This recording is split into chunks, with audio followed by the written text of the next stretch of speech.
Bai, arratsaldeon. Jaun Andreok, ongi etorri areto nagusi honetara. Poetika zikloari jarraipena emango diogu, dakizuenez Euskal Herriko naiz kanpoko poeten sorkuntza garaikideari begira.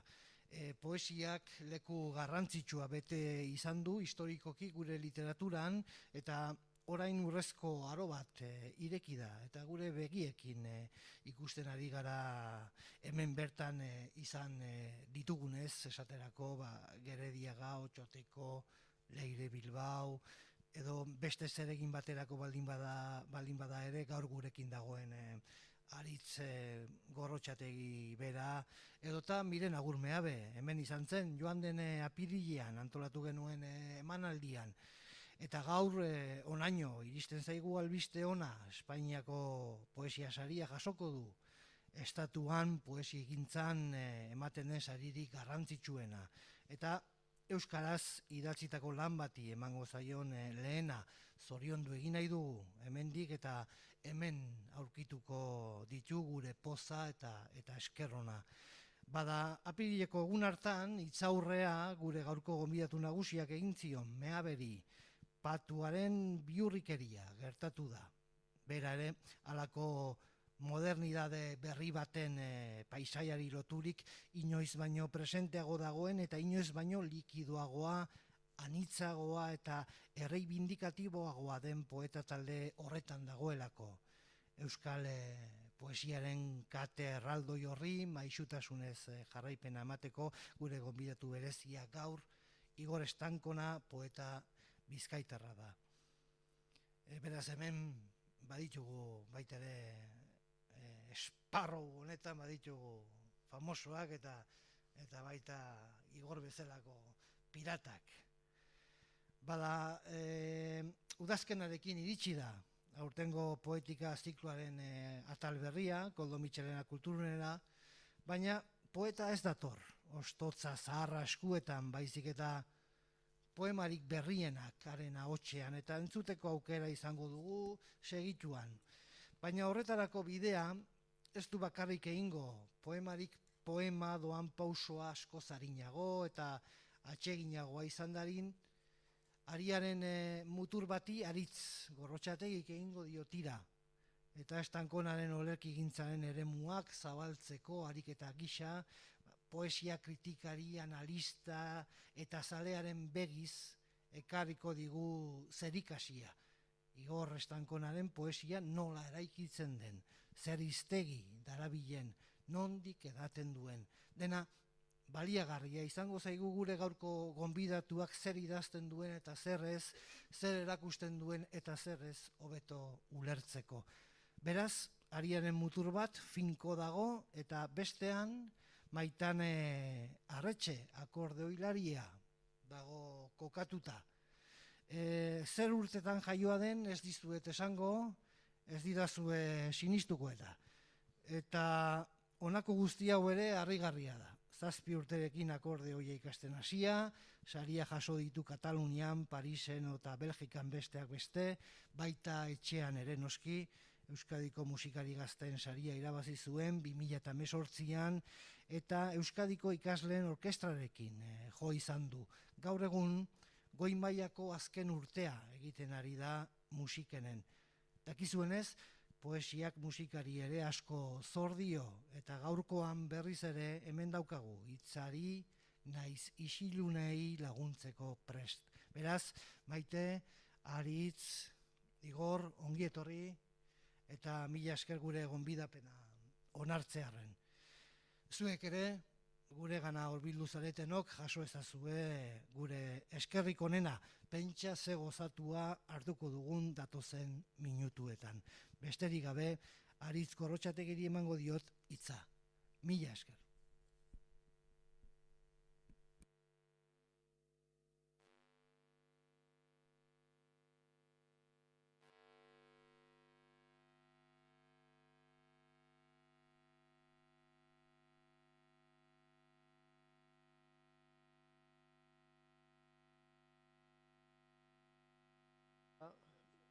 Bai.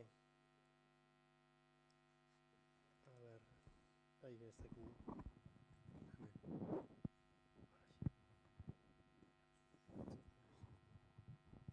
Buru horra da, emiko. Oain bai.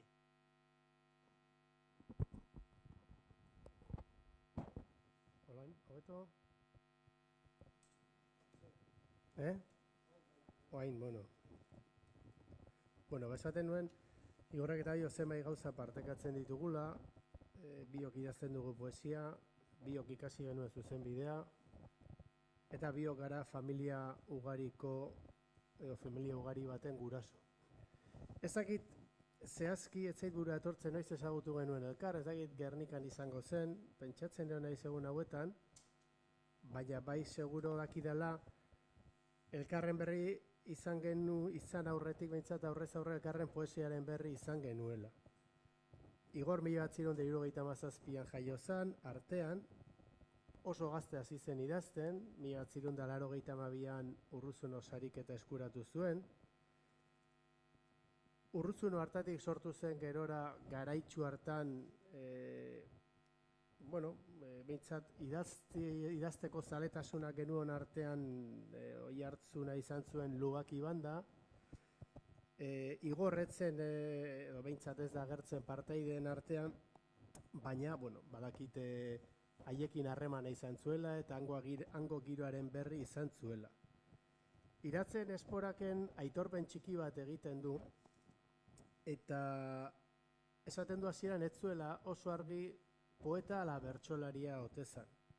Eta kontatzen du Jon Lopategirekin zebilela Carmelo Landak esan, edo galdetu omen zion bertsolariari, zer baltza, poetakaz? Eta Igorrek esaten du egun horretan utzi ziola bertsolari izateari. Eta poema horretan bertan oso ondo definitzen du zer izan zen esperientziura, hain zuzen ere lehenengo liburuaren esperientzia. Eta esaten du, liburu bat argitaratu berri zidan argitaletxe batek. Haraxe, isuri nituen, ezagutzen ez nituen hainbat munduren arantzak. Liburura anemometroa zen, eta idazle bataioa ekarri zion Igorri, 1988an, 21 urte zituen. Hor sartu horretik lehen aipatu dut Lubaki banda nolabait hor gurutzatu zela, eta testu inguru bat ematarren bai esango nuke garrantzitsua iruditzen zait, hain zuzen ere, Xabier Aldai eta Arkaitzkanok 82an eta 83an kaleratu zituztela, 83an eta 84an. 83an kaleratu zuen Xabier Aldaik Bala zer urdina, 84an Arkaitzkanok Kea belainopean bezala.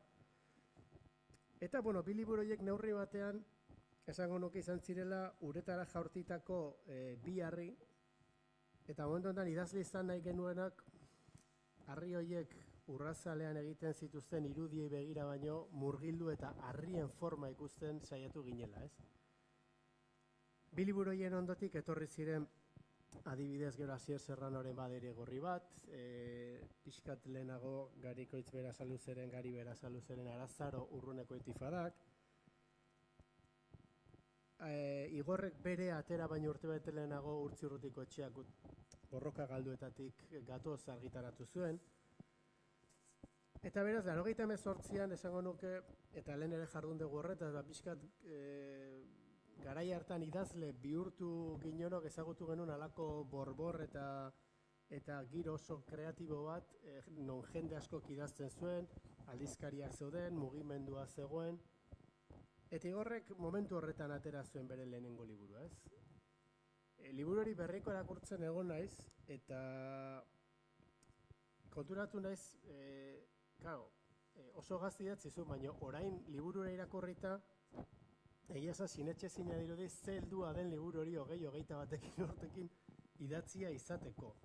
Ze, egia da, garai hartako liburu horiek bazituztela edo badituztela ezaugarri komun batzuk, eta Igorrenak ere neurri batean baditu, anemometroak, baina niri atentzioa gehien ditu didana da, ahots eta uniberso poetiko propio bat ja ikusten dela, desberdina.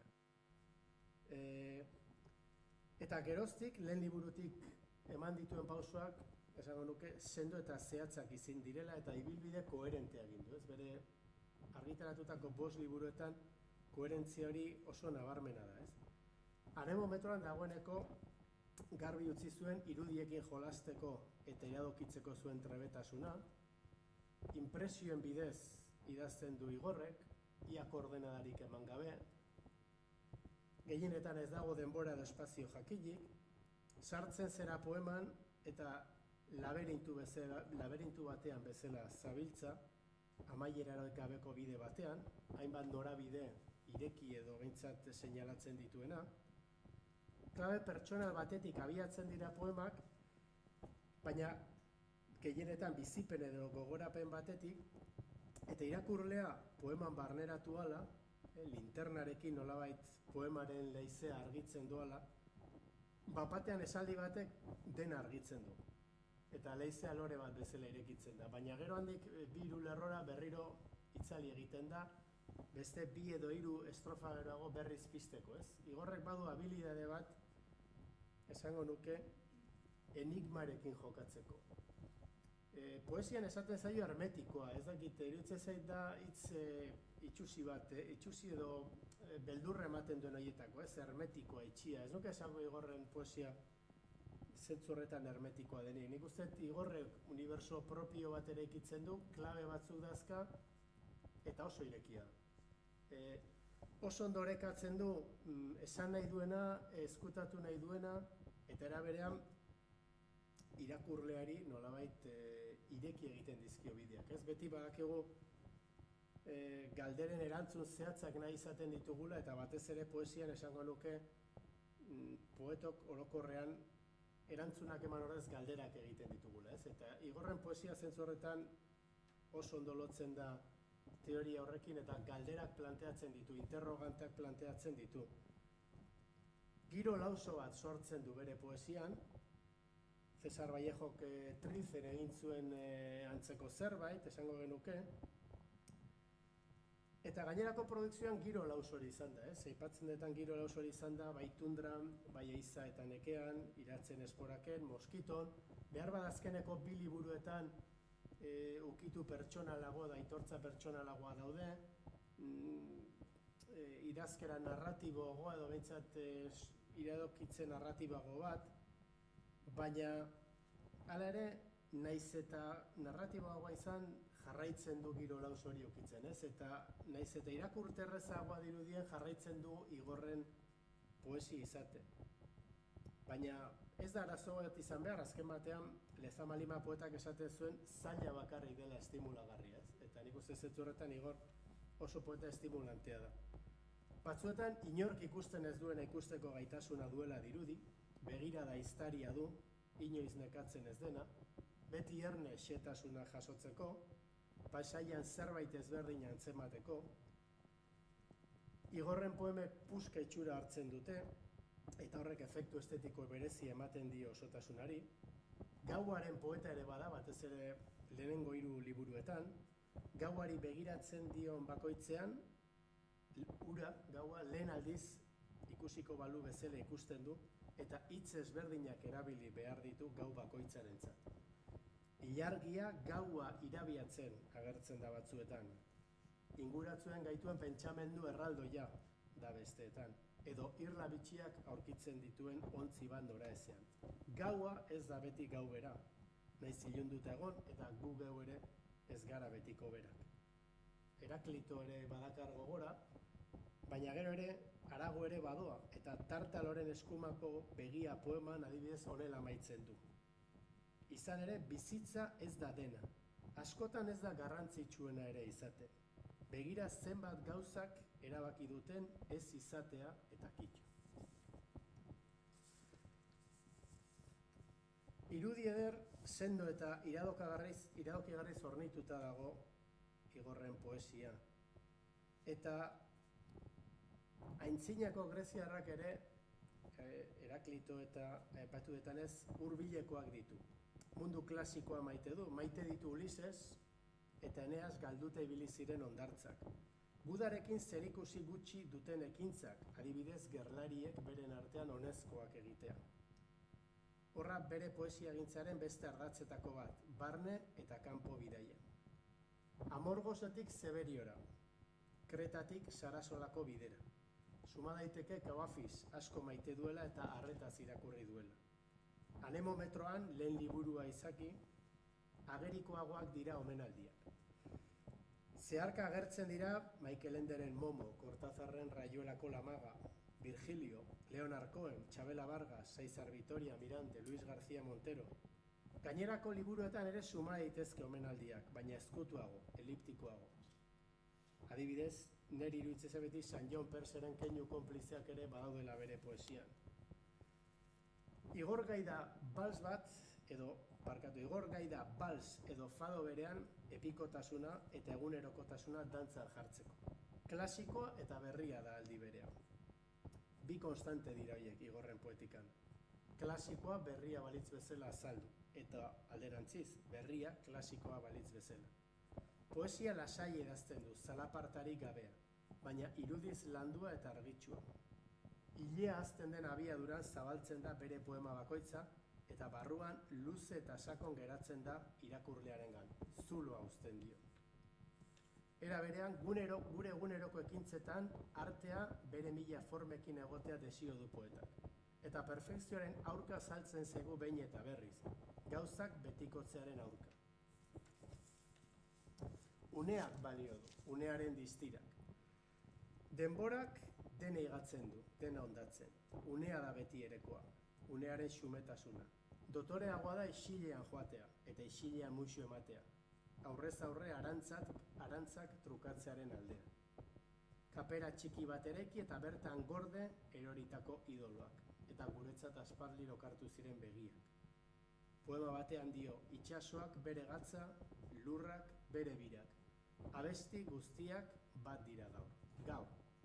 Ez bihar, ez atzo, ez dago etorkizunik, baizik eta unea da, inporta duena.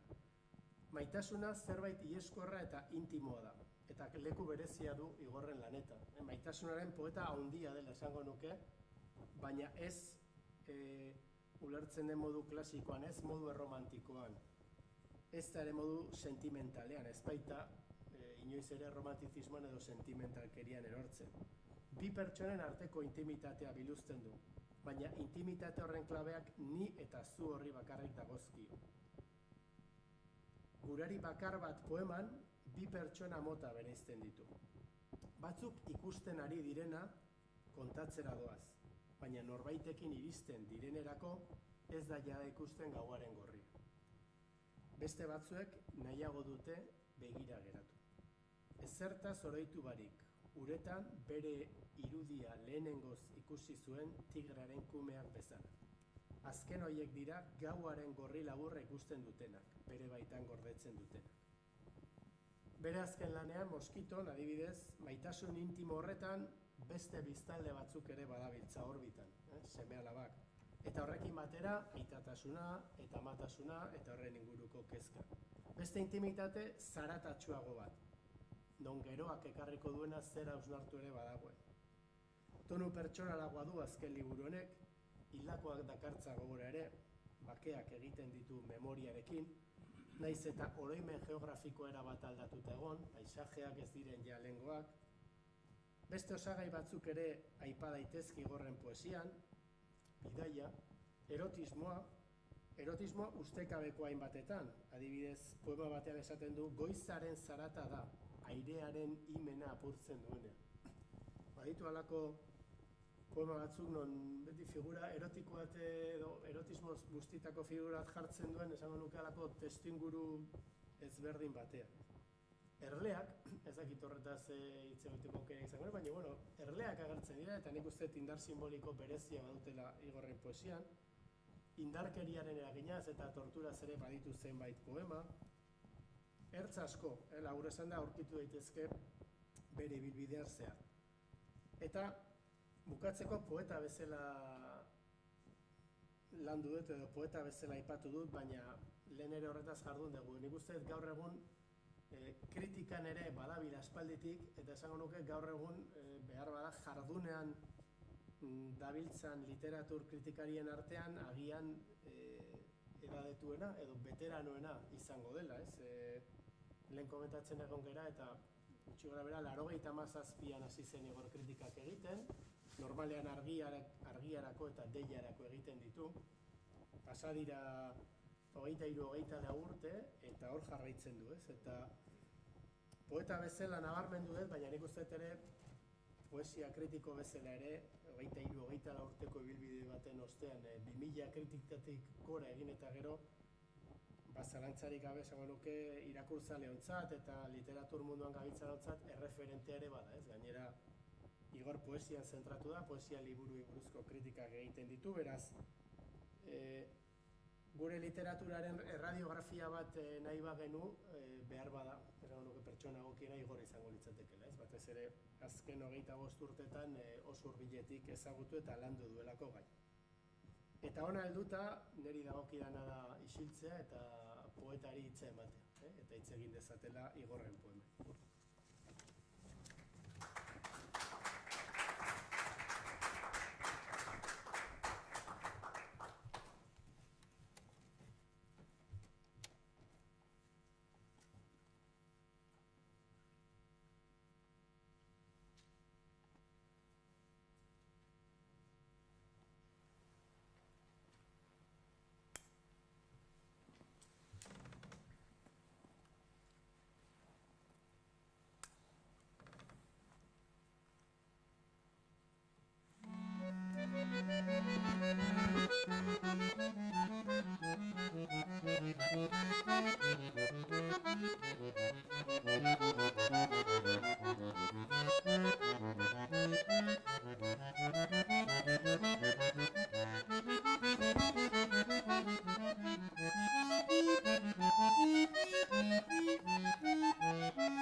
Eskerrik asko musikagaitik.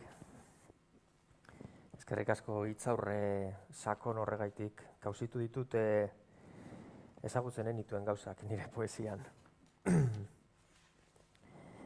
Johnny Depp eta Igor Estankon egun berean Donostin gehiegi trafikoan behigarriko zen. Lehenengo poema ez da nirea. Jose Luis Padronena da, zure bila itsasoa bidaliko dut. Zegaitik, Jose Luis, gurdi honetatik tiraka zabiltzalako eta poesiari irekitzen diozulako beste lankide batzuekin batera, lehiotxo bat noizean behin.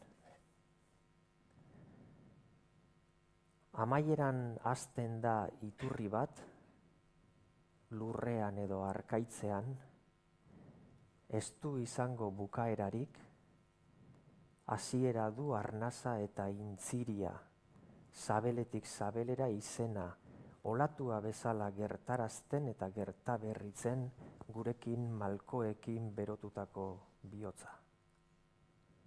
Etengabe lurra begiratzeko edo arkaitza edo zerua ahul eta apurtuta. Elkar zaintzen dugun nire irudia giza irudi bat iturri bat, egun bakoitza. Une honetan galdutako lokarri berriak loratzen lore haietan ere, haren mezua.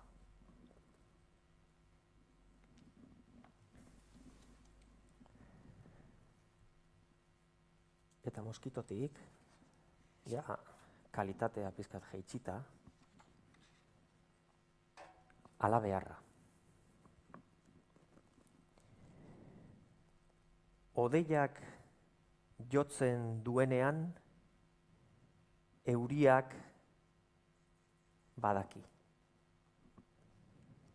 Udazkena baino lehen seinaleekin, ostoek badakite ahariak dakiena sartzaroan, alegia, egun batez gaua izango dela, leihoa ireki eta gure eguna. Leihoa ireki eta gure eguna, noski. Eta orduan herenzugea iritsiko da ondorio batera, hots. Gizakien bihotzek badakitela Espainek ezer esan orduko. Eta ama batek badaki minaz eta plazeraz eta ibaiez. Eta zailburuak badaki dutxatzen denean. Eta zuak badaki oksigenoa jan ahala. Horregatik lurruna, kea, eta askotan ez da ezer ikusten memoriaren trenetik. Soilik zelai zuriak, iririk gabe elurraren beste muturrean. Eta hildenak badaki, baina zuk ez. Eta hala ere, sumatzen duzu zerbait. Ez da hala.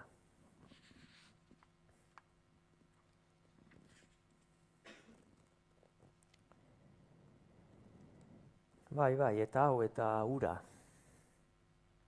Baina ur hauek hiltzera, Tirrenora doaz. Zure aho berdera ez. 16. mendeko tenplu ederra menda zelaian, oi Dante. Zuk esan altzenuen, I only wanted to see you bathing in the purple rain. Niri egokitu zaidan gamelu honek, begi beltz sakon biditu. Goizean eroan nau erregeren eiza hegazkinak ikustera zeru horian, oi Dante. Zu etzara konbentzionala, zure aurpegiko krema, zure hobiko belar mehearen gainera bota dituzte beirazko botilak. Eta nik apartatu dizkizut oi Dante, zuk pentsatu gabe egiten duzu berezkoa daukazu. Nik egon behar dut buruari eman eta eman poema puta bat idazteko.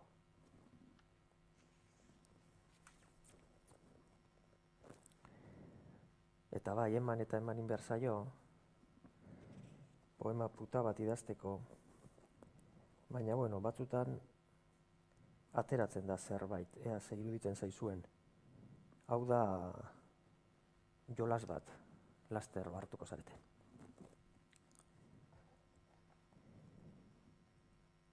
Antologia honetako poeten artean, behar bada, bera da sakonena. Inoiz idatzi du, zuria Naxoseko ezkontza ura bezain. Argitaratu dituen 12 poema liburuetatik 10, baikortasun malenkoniatsu bete-betekoak dira. Gero, bigarren senarra hil zitzaion bapatean, eguzkipean aurkitu zuen eserita, eta atmosfera ilunagoetara egin zuen. Haserrearen belaunaldiko partaide, kartzelatik azkenengoz irten zenean ere, Espainiarrak ez zituela gorroto eutsi zion. Barruan idatzitako eta gure jesoreko bidea, gazteen erezerkia da oraindik bere herrian. Elkarrizketarik ez du apenas eskaini. Biografoek diote autotik begiratzen diela pinudiei, untzaz estalitako baserriak bilatuz bezala. Edo bere obraren ardatza den etorkizunari zu horri hel eginez. Seme bat neraman sabelean, gero izango zena nire alaba. Zeinen ederra batzuetan, ez jakitearen ederra.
ederra.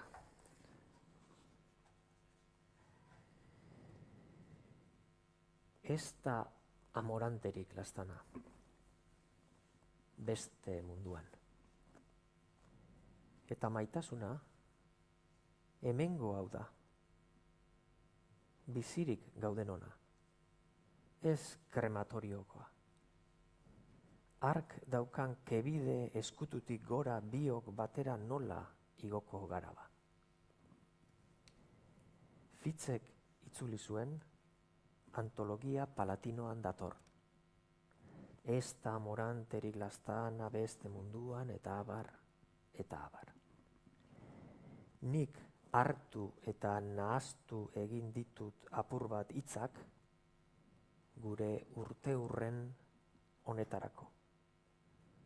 Parametroak berridatzi gurutzatu poundek bezala. Arnezake bestela lipo eta aldatu. Uhaitzaren arroietan behera bazatoz, aldez aurretik arren abisatu. Ni bidera irtengo natzaizu, araño, kakoeta araño.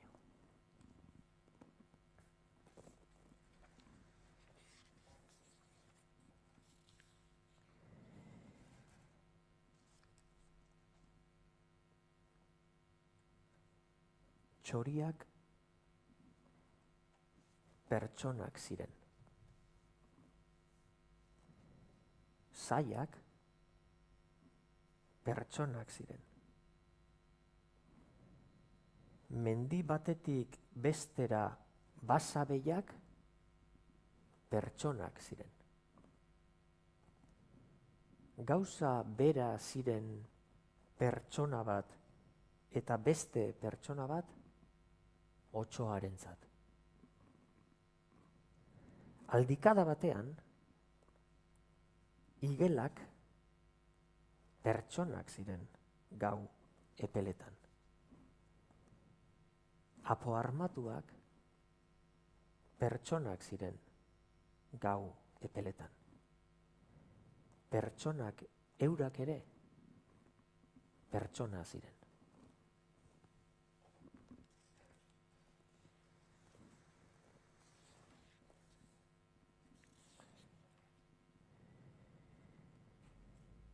Hemendik doa gurdibidea Zeberiora. Esan zidan, hemendik begiekin. Eta nik ezin ezer ikusi, kamamila itsaso bat.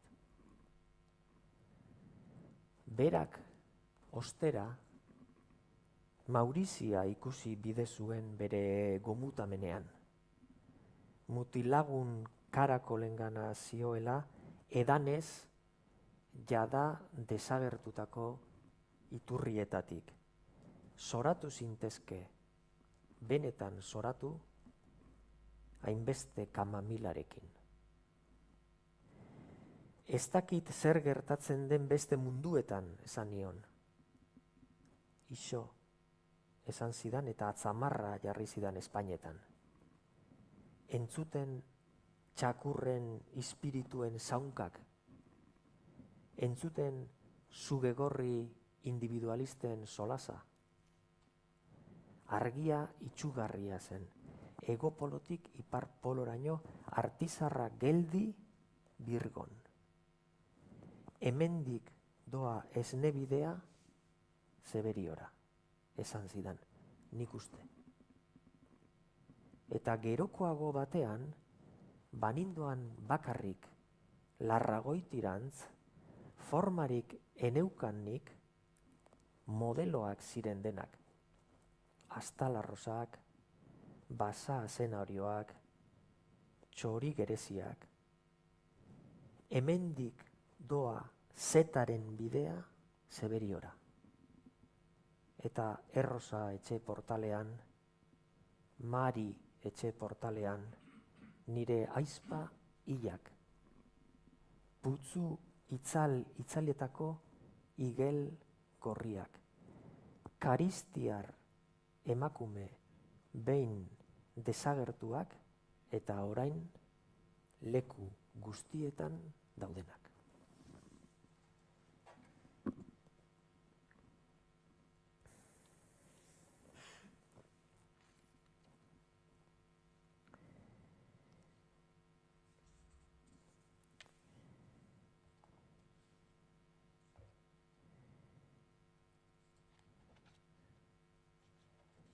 mozolo ura erori zenean lurrera, odolusturik ailegatu zenean gure etxera. Haragi puska gordinura eman genionean, begira geratu zitzaigunean, bere begien anbararen atzetik, Gabon esan genionean eta hurrengo goizean hilda aurkitu genuenean, ehortzi genuenean bizitzan sorte txarra izan duen ahaide zahar zarpail baten antzera.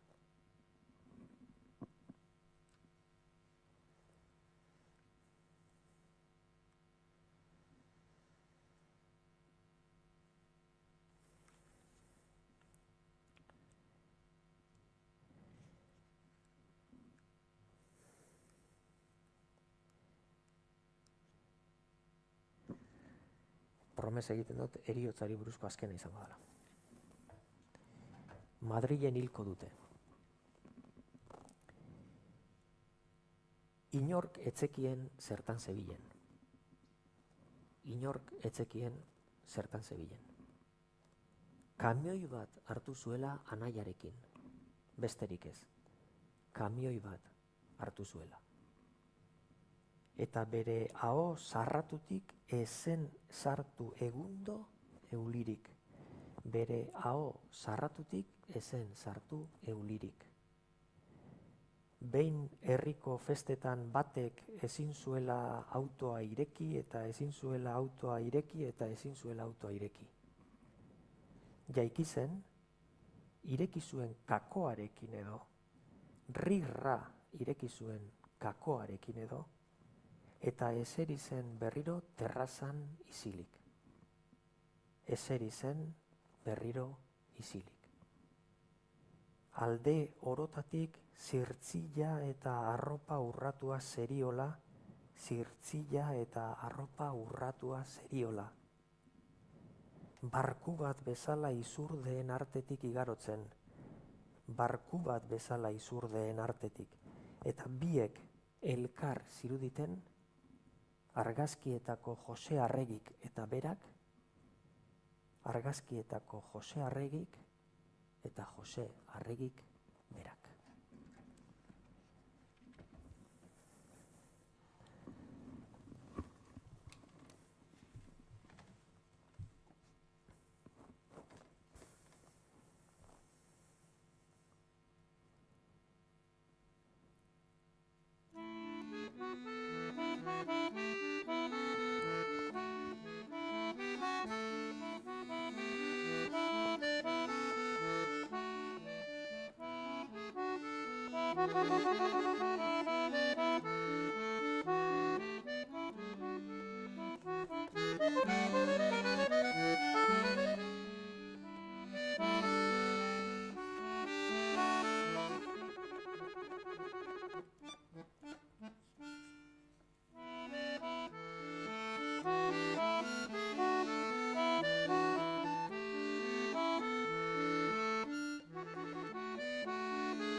Hurrengo egunean, 8 aldera,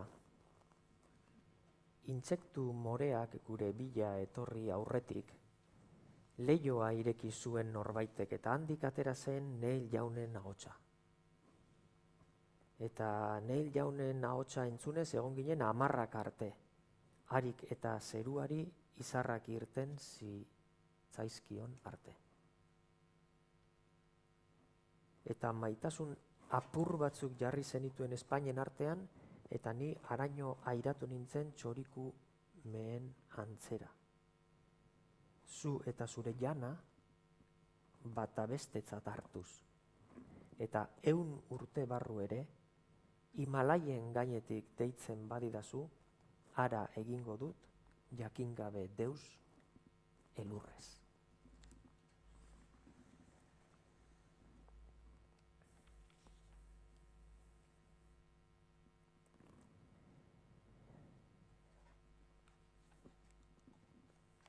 Eta hau da poema bat bizitzaren legeari buruz.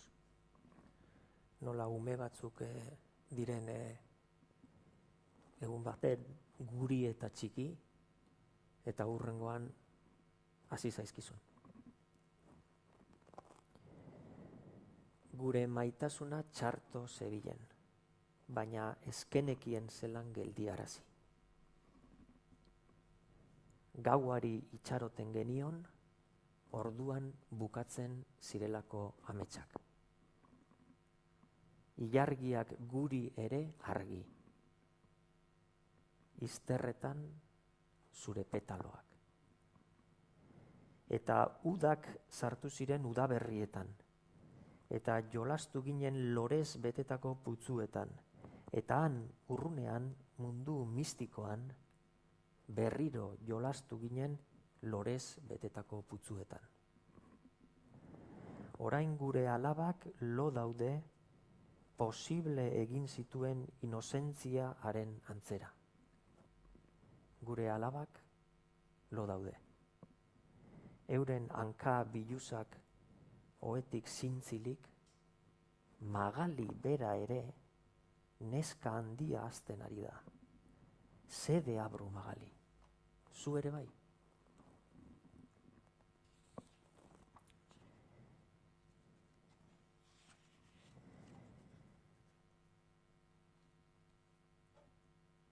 Primula elatior lilitu berria zenbat aldiz amets ambiguoetan.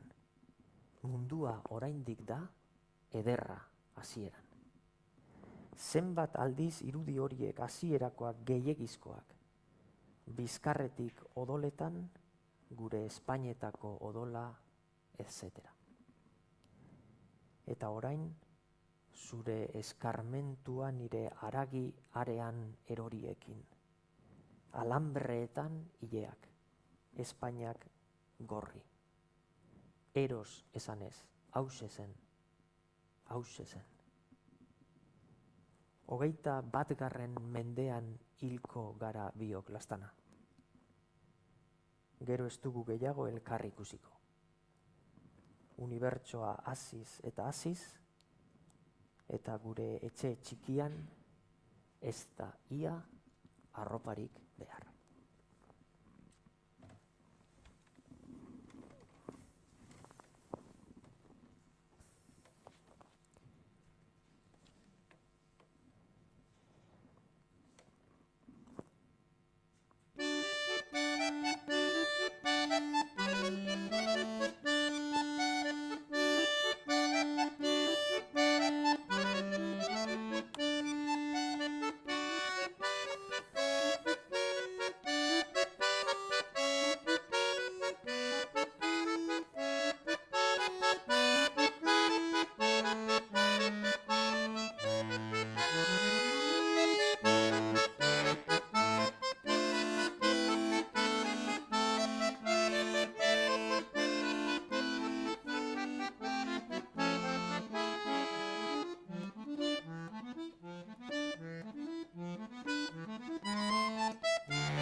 latza musika, latza interpretazioa.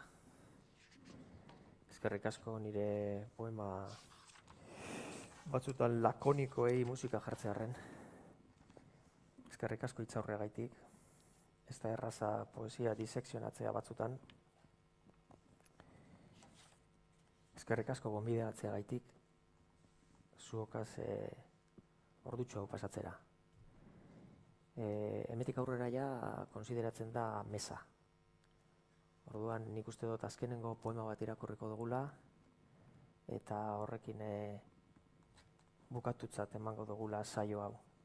Jose Luis Eutxiorri eta eskerrik asko Koldo Mitxelenako langileari beti bezain profesional tratatu gaituztelako. Eurekin ikasten.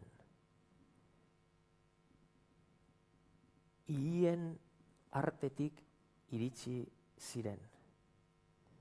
Amak eta nik oraindik ez dakigu ze itsas aintzira errainu nahi zuten atzitu. Ze ubide egingo duten ere ez dakigu oraindik. Gauza da, nire paparreko oskolaren durundu eta amaren buruko eskema ikusten ditudala handi. Ikusten ditudala titia kenduta bezala. Umeok dira ambulantziatik inor jaitsi orduko jaioak. Kalkulu guztiak baino lehen sentituak. Eta gaur, gerezi ikusezin hauekin garbitzen diegu gorputza baineran. Nola maite duten ama? Ur berbera dira. Eta gaur, otu zait, egunen batean, iratxe eta ni, bakarrik geratuko garela, elkarri muin ematen gau libreetan. Eskerrik asko.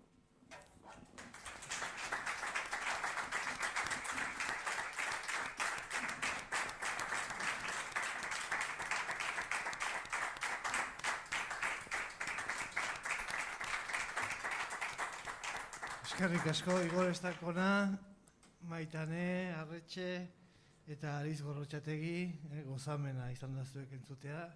Igor Estakonak ez du esan, baina hasieran poema lotxatiak eta idazteko erabiltzen zuen goitizena zen Jose Luis Padrón. Oain poema bikainak idazteko bere izena erabiltzen du. Moskito liburuan dauzkazue, merezi du, bere irakurketa bat bakarka egiteak, benetan. Eta utzi da zue esaten, bueno, mila esker hiruroi, eta amaitu joan aurretik, datorren urrian, poetika zikloaren jardunaldian, Juan Ramon Makuso poeta izango dela protagonista, beste izen handi bat, euskal poesia gintzan, urriaren 19an izango da hori, eta hemen bertan aurkeztuko digu inprentatik atera berri den bere azken lana, Haragi Osto, olerki liburuko poemak hain zuzen. Guztiok gonbidatuta zaudete noski. Eta orain mesedez, saltxatu zuen aurkieratik aretoko arduradunak emango dituen jarraibidei kasurik egin gabe. Mila esker guztioi eta hurren arte.